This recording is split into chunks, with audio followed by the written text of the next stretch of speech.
તમામ માયાવાલા ભાઈ બહેનોને ડેવિન પટેલના હૃદયપૂર્વક નમસ્કાર। મિત્રો, આજે આપણે ખાંસીની હેલ્થ ટિપ્સ લઈને આવ્યા છીએ।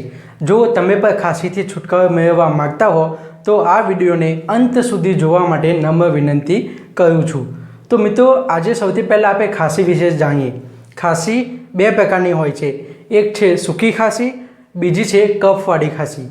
સૂકી ખાંસીમાં શું મિત્રો હોય છે, માત્ર વાયુનો પ્રકોપ હોય છે, અને કફવાળી ખાંસીમાં કફ અને વાયુ આ બંનેનું મિશ્રણ હોય છે। તો સૌથી પહેલાં મિત્રો, ખાંસી એ ફેફસાનો રોગ છે। હવે ફેફસાનું સ્થાન આપણા શરીરમાં ક્યાં હોય છે, સૌથી પહેલાં આપણે એ જાણી લઈએ। આ પેટના ઉપરના ભાગમાં ઉરોદર પટલની ઉપર છાતીના ભાગમાં ફેફસા આવેલા હોય છે। અને ફેફસા મિત્રો કેવી રીતે આવેલા હોય છે, અહીં એક પાતળી નળી હોય છે અને તેની બે શાખાઓ આપણા શરીરના બે ભાગમાં બે ફેફસા આવેલા હોય છે, ડાબું ફેફસું અને જમણું ફેફસું। આ ફેફસામાં બે શાખાઓ એક નળીમાંથી શાખાઓ પડે છે।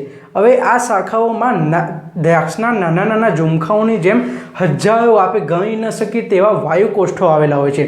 અને વાયુકોષ્ઠોમાં શું હોય છે, વાયુ, એટલે ખાંસી ફેફસાનો રોગ છે। તો મિત્રો, હવે આ વાયુકોષ્ઠોમાં વાયુ આવેલા હોય છે। હવે વાયુનું આપણા શરીરમાં અનબેલેન્સ થાય એટલે આપણે ખાંસી ઉધરસ થતી હોય છે।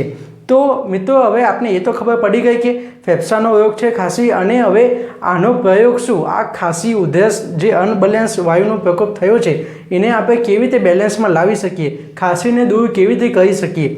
તો એનો ઘરગથ્થુ આયુર્વેદિક ઉપાય, તમારે એક પણ વસ્તુ બહાર લેવા નહીં જવું પડે એવો આપણે ઉપાય લઈને, સચોટ ઉપાય લઈને, સાચો ઉપાય લઈને આવ્યા છીએ મિત્રો।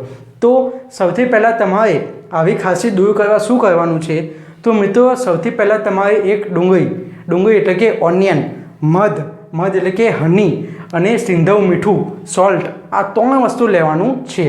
સૌપ્રથમ તમારે ડુંગળીનો રસ કાઢી દેવાનો છે, 3 કે 4 ચમચી, 5-6 ચમચી તમે રસ કાઢી દો। હવે એમાં 1 ચમચી મધ નાખો અને એમાં સિંધવ મીઠું નાખી દો। આ ડુંગળી, મધ અને સિંધવ મીઠું, આનું તમે પ્રવાહી એક દ્રાવણ બનાવી દો। આ દ્રાવણને સવાર, બપોર, સાંજ 1-2 ચમચી તમે રોજ પી લો તો તમારી મિત્રો ખાંસી ઝટથી દૂર થઈ જશે। 1-2 ચમચી લેશો તો તમારી ખાંસી ઉધરસ 100% તમને તેમાંથી છુટકારો મળી જશે।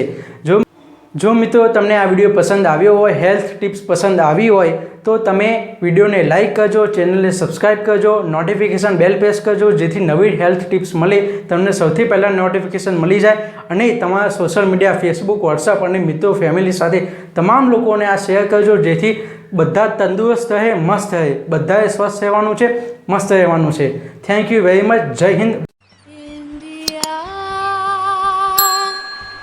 Incredible.